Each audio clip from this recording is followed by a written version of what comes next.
우리에게 주시는 말씀은 갈라디아서 1장 11절에서 17절 말씀입니다. 갈라디아서 1장 11절에서 17절 말씀입니다.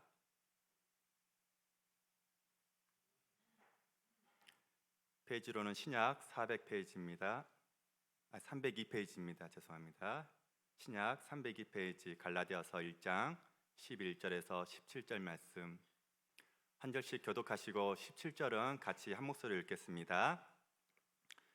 형제들아, 내가 너희에게 알게 하노니 내가 전한 복음은 사람의 뜻을 따라 된 것이 아니니라.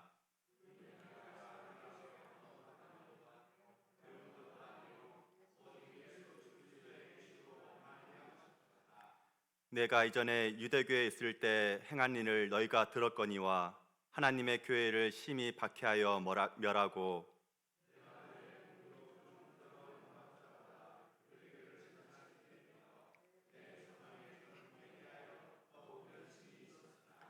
그러나 내 어머니의 태로부터 나를 택정하시고 그의 은혜로 나를 부르시니가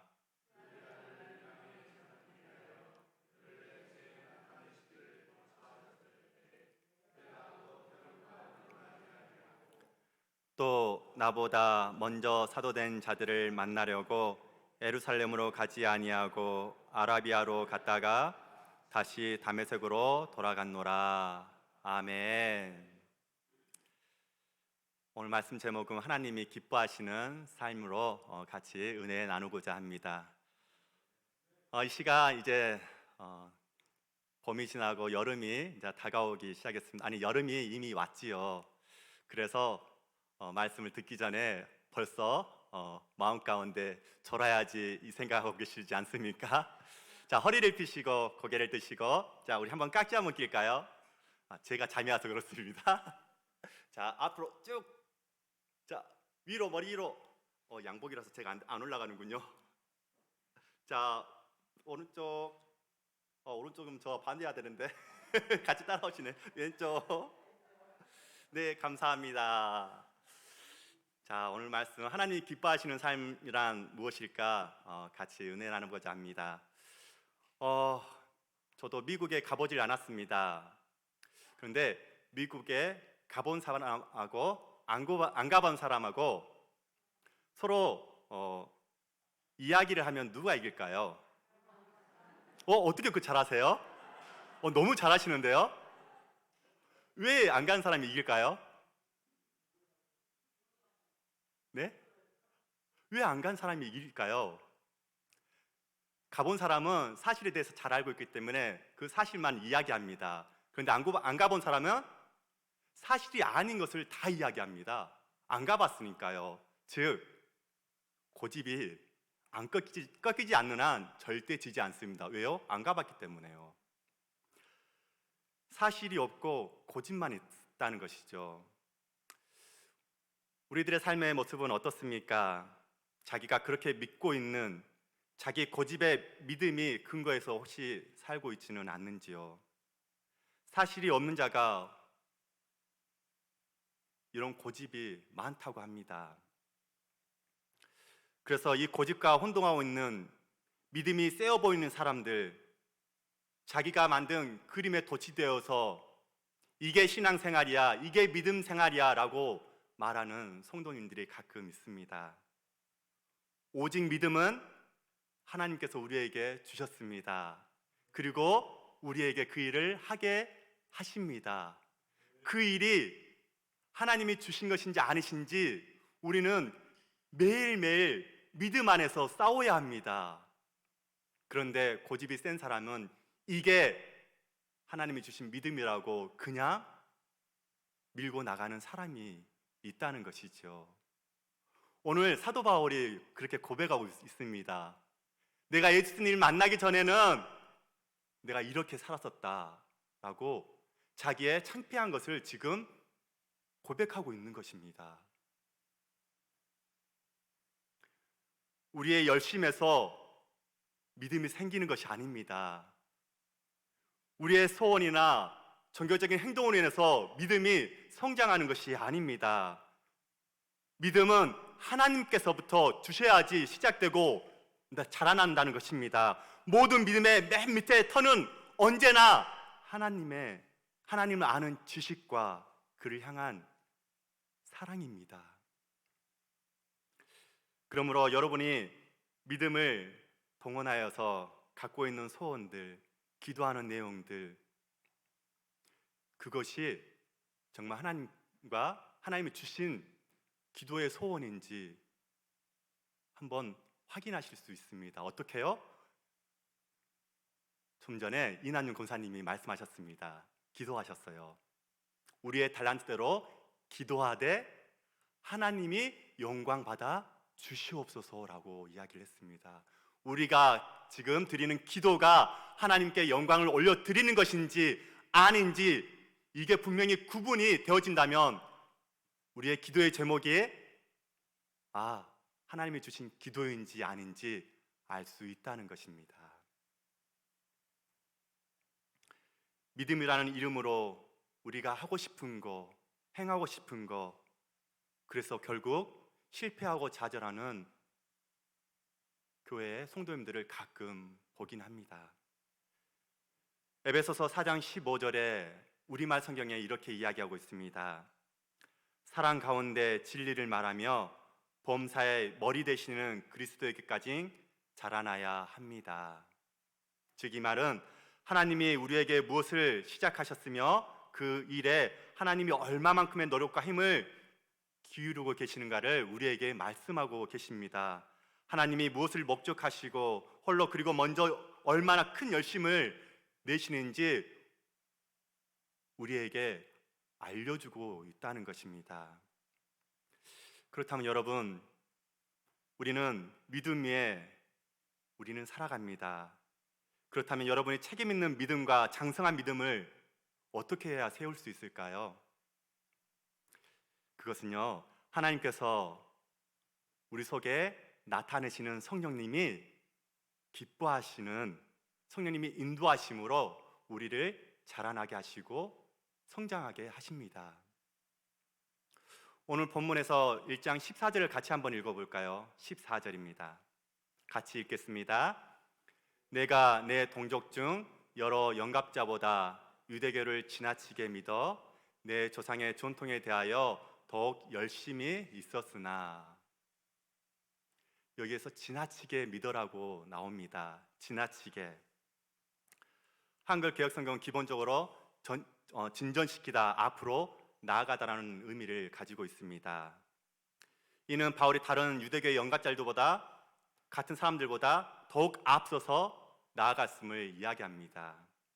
즉 유대교의 선봉에 서서 마치 전쟁터의 장수처럼 나를 따르라고 계속 독촉하고 나아가고 있는 것을 이야기하고 있습니다. 또한 이 말은 그가 유대교에 관한 한 극단적 우파를 행동했음을 암시하고 있습니다.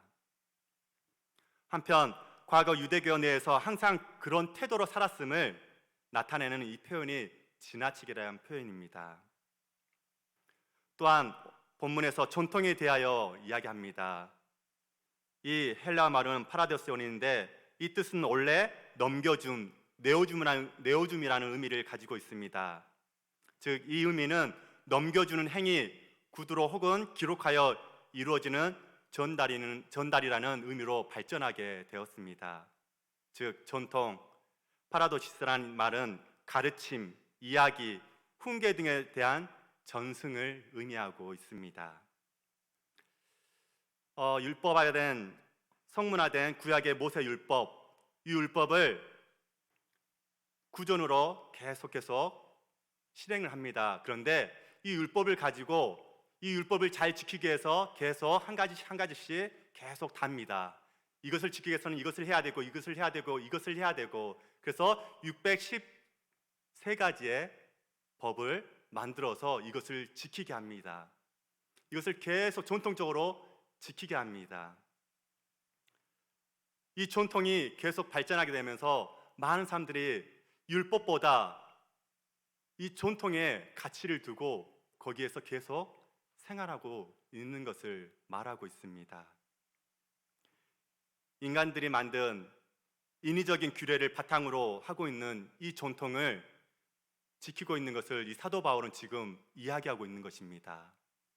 정작 중요한 것이 무엇인지 이야기를 하고 싶은데 이 율법에 따라서 나온 이 613가지를 지키기 위해서 몸부림치는 그들을 보고 지금 이야기하고 있는 것입니다.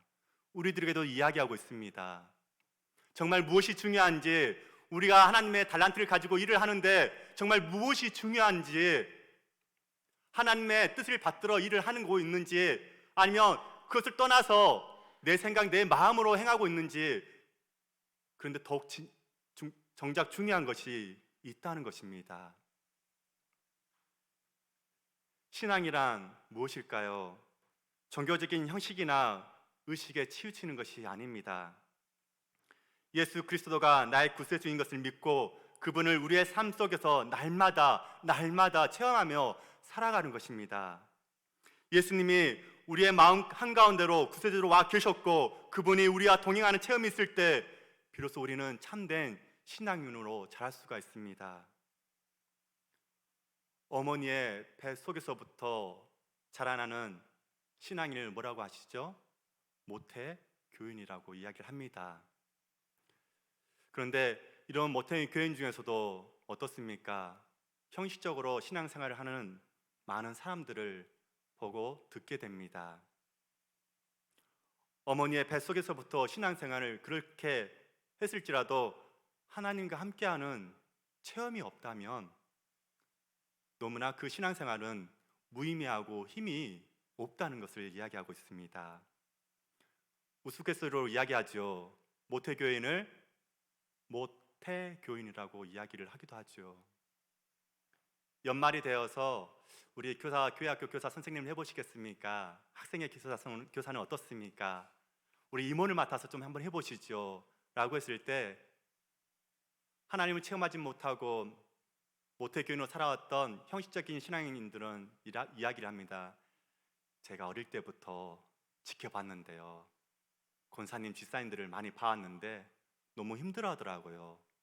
못하겠습니다.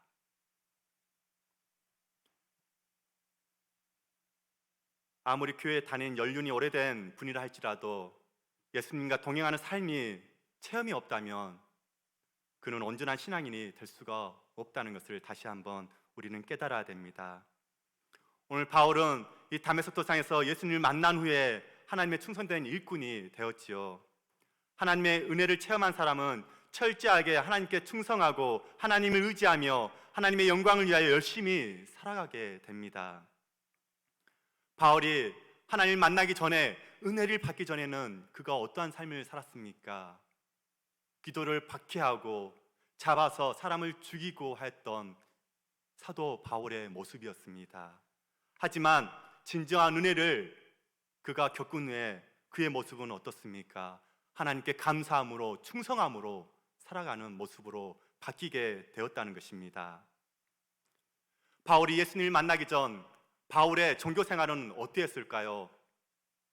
처음에 성도님들의 신앙생활을 하며 교회를 등록합니다. 그런데 무언가를 해야 할 것 같아요. 무언가를 하지 않으면 안 될 것 같아요. 모든 사람들이 봉사하고 섬기고 하고 있으니까 처음 오신 성도님도 무엇을 해야지, 무엇을 도와야지. 사도 바울이 예수님을 만나기 전에는 이랬습니다. 종교적으로 무엇을 해야 되고 어떤 일이 행해져야 되는 것이 종교인 것 같았습니다. 종교란 정말 무엇일까요? 종교학자 폰 히겔은 종교란 무엇인가에 대해서 이렇게 이야기를 했습니다. 종교란 하나님을 인식하는 것이다. 종교란 무엇보다도 하나님이 우리에게 주신 것에 대한 갈망이다. 종교란 하나님이 제공하신 자비와 사랑에 자유롭고 자발적으로 손을 내미는 것이다. 영국의 소설가인 화이트는 와더왕 이야기 책자 속에 이렇게 한 부분을 이야기했습니다. 나이 들어 한 수도원의 원장이 된 기네비어라는 여성에 대해서 글을 썼는데요, 그에 따르면 기네비어는 하나님에 대해서는 전혀 관심이 없었습니다. 하지만 그녀는 훌륭한 신학자였습니다. 라고 이야기가 되어 있습니다. 훌륭한 신학자였지만 그것이 다였다는 것입니다. 이 마을은 또한 바꿔서 바울이 이전에 유대교에 있을 때 행한 일을 말할 수가 있습니다. 바울은 훌륭한 신학자였습니다. 하지만 하나님에 대해서는 관심이 없었어요. 그는 자기가 받은 교육을 활용하는 데 너무나 바빴습니다. 자신의 종교적 과업으로 너무 바빴고 풍요로운 문화적 유산과 신학적 식견을 다른 사람에게 강요하면서 기독교를 잡기 위해 혈안이 되어 있었다는 것이죠. 그렇게 그는 하나님을 위한 마음의 여지가 없었습니다. 그러는 동안 바울의 마음은 하나님과의 올바른 관계로부터 점점 멀어지게 되었지요. 누가복음 18장 9절에 우리말 성경에 이렇게 이야기하고 있습니다.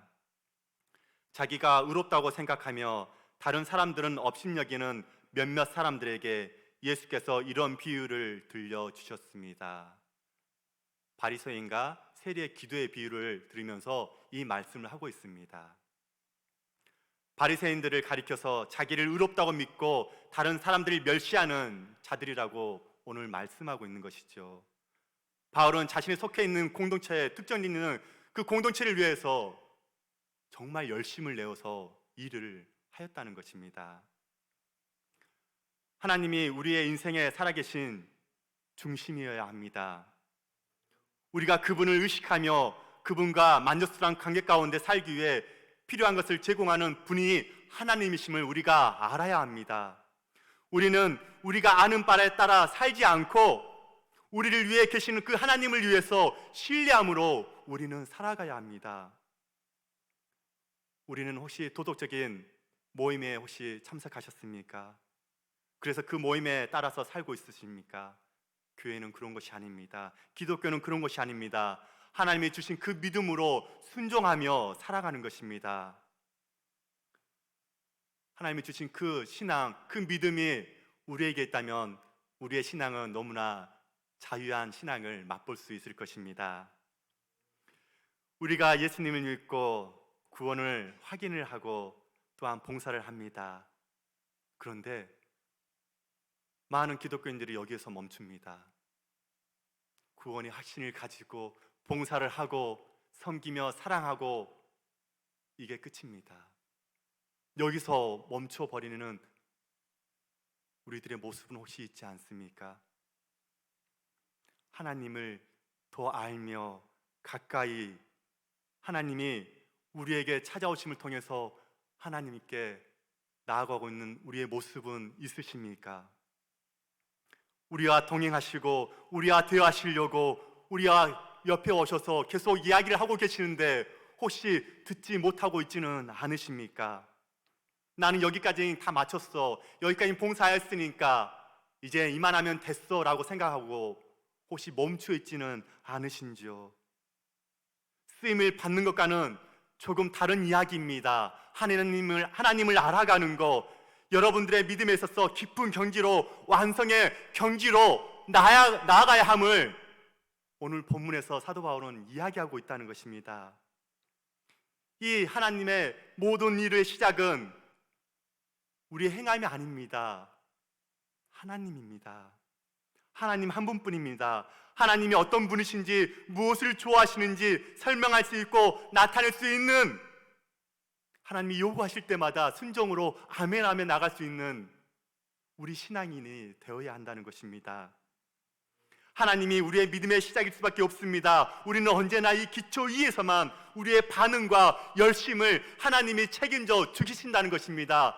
그냥 내 생각으로 열심인 것이 아니라 하나님의 믿음 위에서 그 열심을 행했을 때 하나님이 그 모든 것을 덮어주시고 또한 그 열심을 하나님이 책임져 주신다는 것, 그렇게 그 봉사가 기쁘고 그 열심이 즐겁고 그 열심이 지치지 않는 것이 여기에 있다는 것입니다.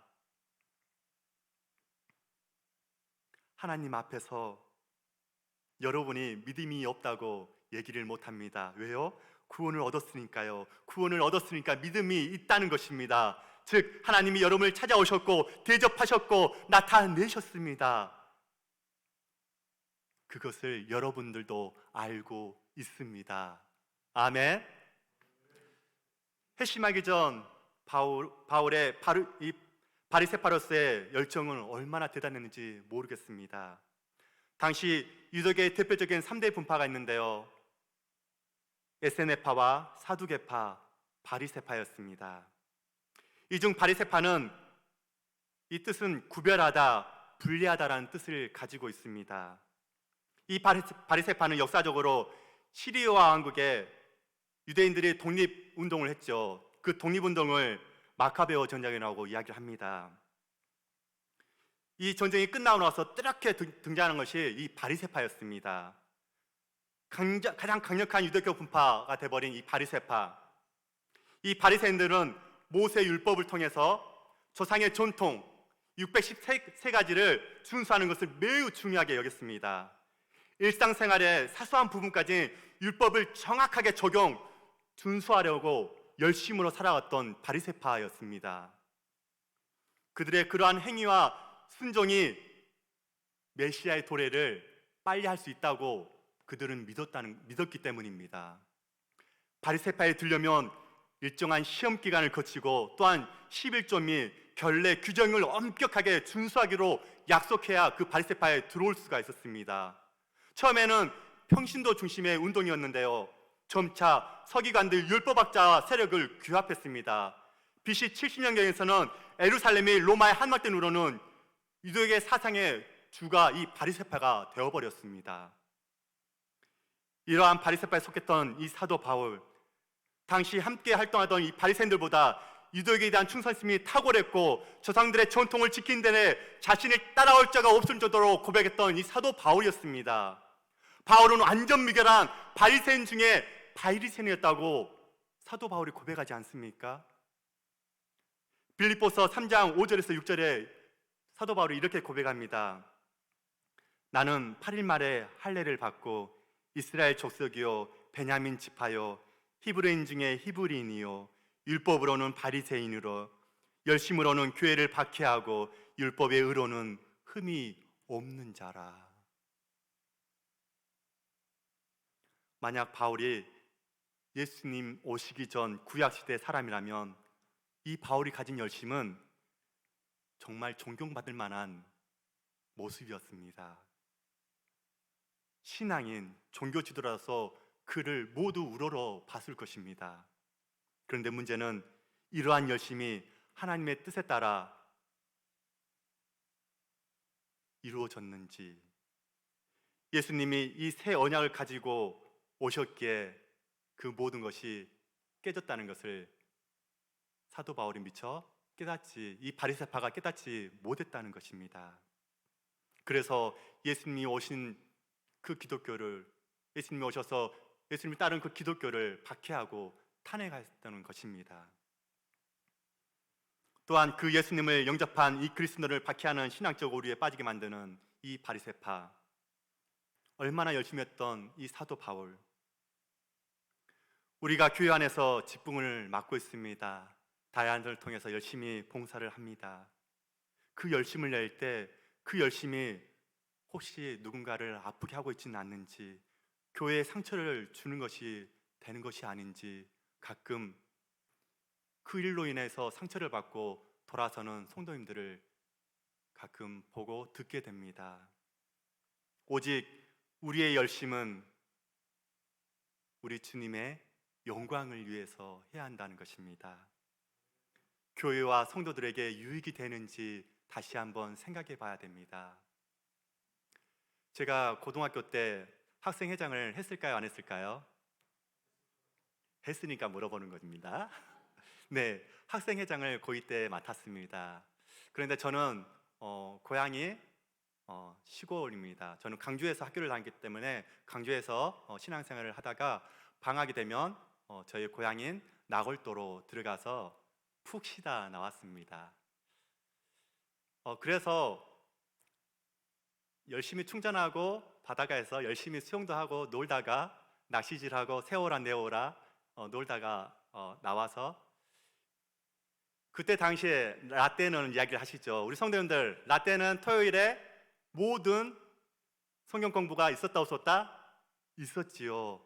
학생의 모임도 있었고 청년의 모임도 있었고 어떠한 모임이든지 토요일 날 찬양대 모임도 있었고 성가대 모임도 있었고 토요일 날 굉장히 교회에서 행하는 일들이 굉장히 많았었습니다.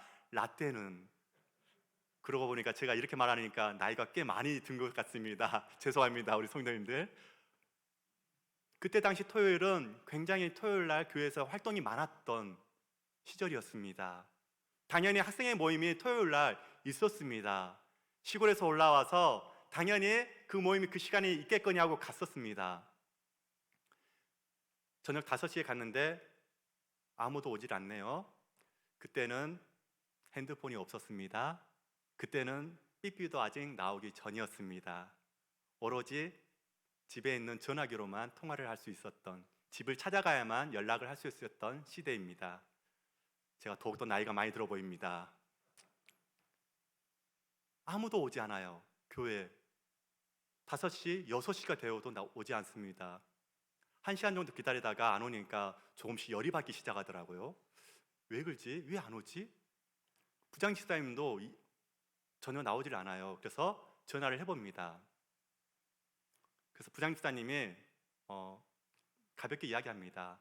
더 많이 모일 수 있는, 학생들이 모일 수 있는 시간으로 시간대를 옮겼다라고 이야기를 하면서 내일 주일에 보자 하고 끊었습니다.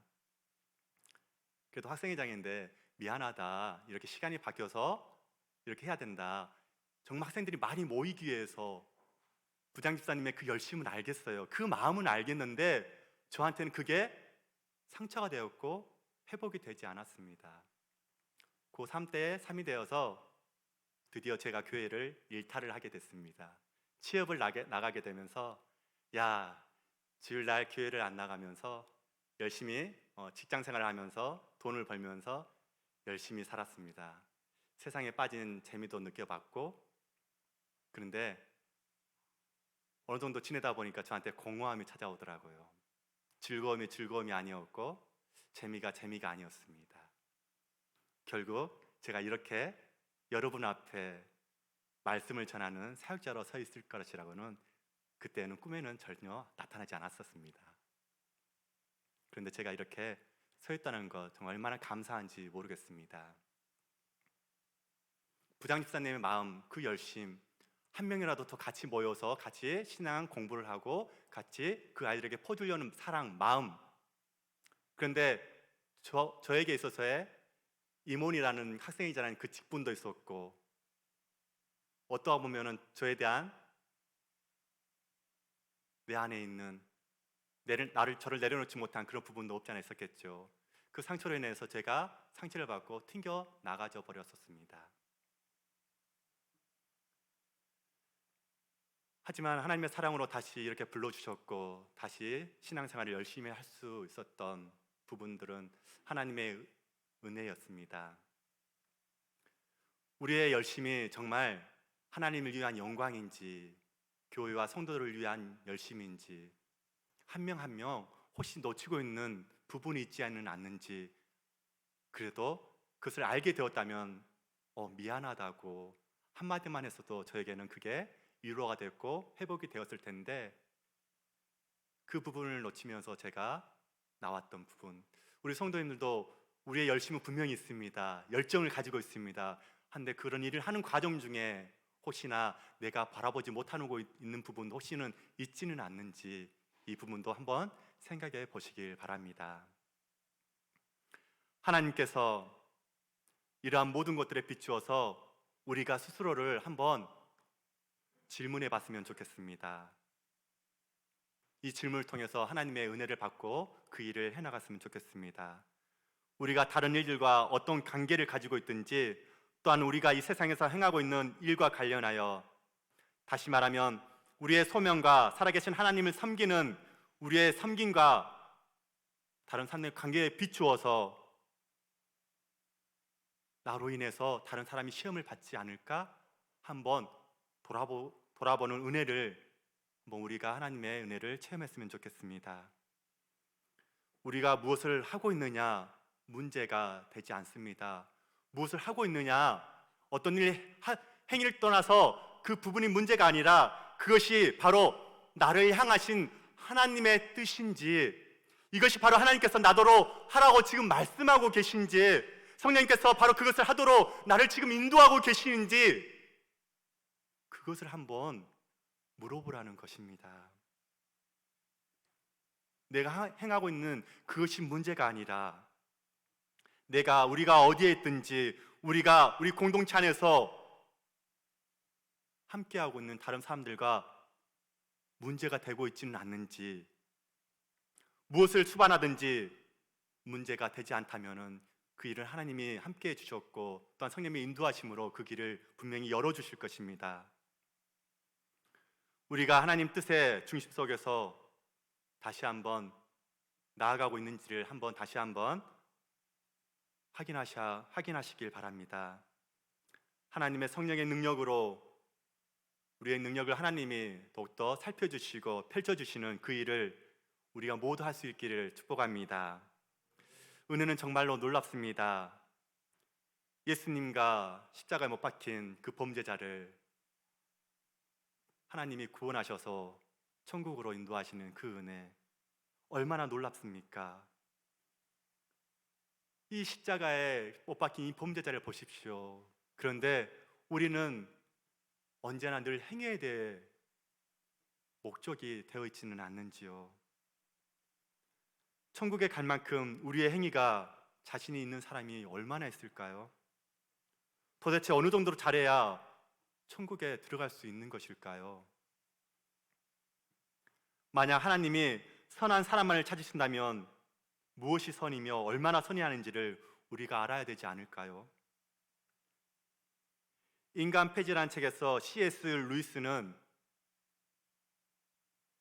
아메리카 인디언과 고대 그리스인, 고대 중국인, 유대교, 기독교, 종교 문학에 나타난 모든 공통적인 가르침을 8가지로 함축해서 이야기를 했습니다.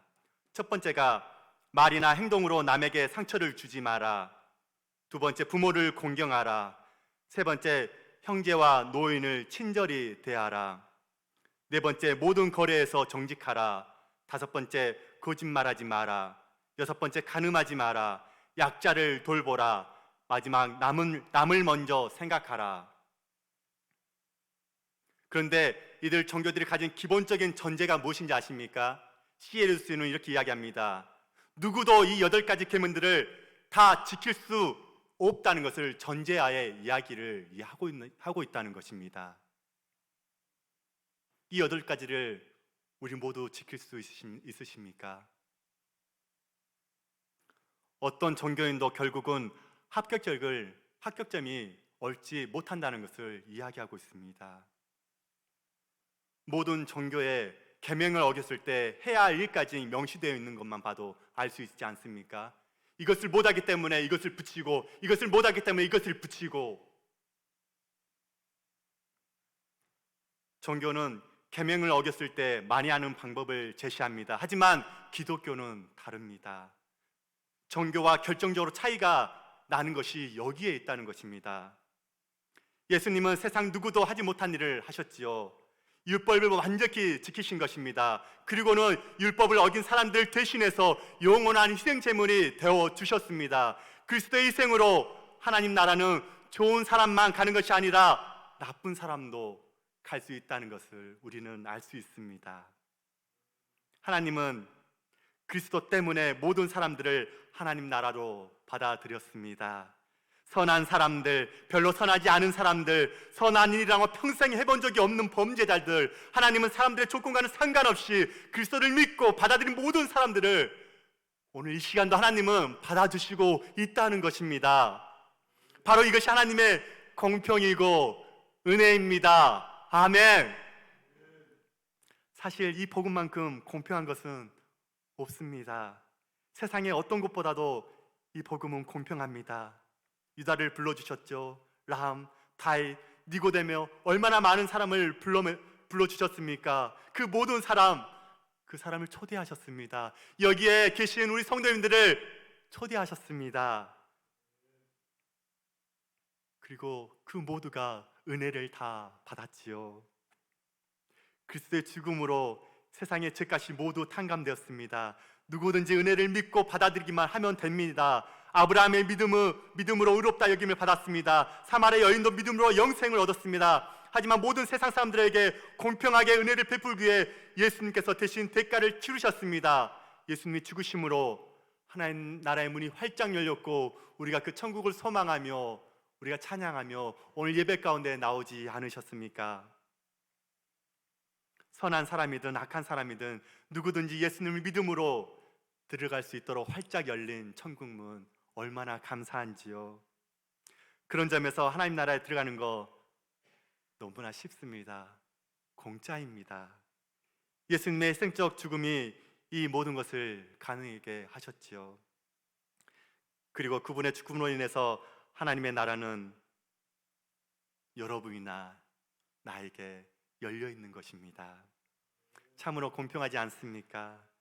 다시 말하지만 이것이 바로 은혜입니다. 말씀을 마무리하려고 합니다. 사랑하는 성도 여러분, 예수님의 죽음이 우리를 향한 하나님의 극진한 사랑이라는 것을 이제 알았습니다. 단순한 위로만 얻는 것에 멈춰 있는 것이 아닙니다. 하나님이 그 사랑을 통해서 구원을 받고 봉사하고 거기에서 멈추는 것이 아니라 하나님을 향하여 나아갈 수 있는 힘을 우리에게 지금 퍼부어 주셨습니다. 나에게 나오라고 열심으로 거기서 멈추지 말고 하나님을 더욱더 알아가라고, 하나님을 통하여서 더욱더 완성되어지는 우리의 믿음의 가정의 모습, 나의 믿음의 모습을, 우리의 모습들을 하나님이 지금 원하고 계십니다. 십자가의 사랑을 믿고 그 자리에 가만히 있는 것이 믿음이 아닙니다. 십자가의 사랑을 믿는 자는 하나님께로 나아가는 것입니다. 우리는 자기를 잡아끄는 모든 거추장성을 다 떨쳐버리고 이 시간 하나님을 향해 달려 나아갑시다. 이제 코로나 거리두기가 해제되고 우리의 예배를 위해서 우리는 나아가고자 모두 고백하며 외칩니다. 예배 열심으로 거기서 멈추는 것이 아니라 예배를 뛰어넘어서 하나님을 더욱더 알아가시고 하나님과 교제하시고 하나님의 그 만남을 통해서 우리의 믿음이 더욱더 성장해지는 귀한 하나님의 사랑을 마음껏 매일매일 체험하는 우리 모두가 되기를 축복합니다. 오늘 사도 바울을 보십시오. 하나님 앞에서 담대하게 한 것은 예수 그리스도가 하나님의 아들이시며 그의 죽으심으로 내 모든 죄가 용서되었다는 믿음으로 그의 어두운 면을 고백하고 있습니다. 그리고 그는 그 자리에 가만히 있지 않았습니다. 그는 자기 가진 모든 생각을 다 버리고 하나님을 기쁘시게 하는 삶을 향하여 달려나갔다는 것입니다. 우리도 하나님을 기쁘시게 하는 삶으로 지금 달려나가시길 예수님 이름으로 축원합니다. 기도하겠습니다.